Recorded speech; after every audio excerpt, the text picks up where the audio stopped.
ধীরে ধীরে ঘরটা খালি হয়ে যাচ্ছে। ছোটবেলায় যখন কারো মৃত্যুর খবর শুনতাম, সেটা হতো পাশের গ্রামের কেউ বা দূরের কোনো আত্মীয়। ভাবতাম মৃত্যু যেন শুধু অন্যের বাড়িতেই আসে। কিন্তু সময় বড় নিঃশব্দে হিসাব বদলে দেয়।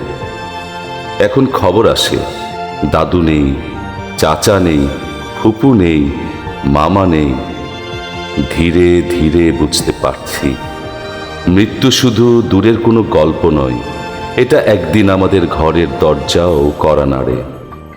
আর এক সময় যে ঘরে বড়দের হাসির শব্দে ভরে থাকতো, সেই ঘরটাই নিঃশব্দ হয়ে যায়।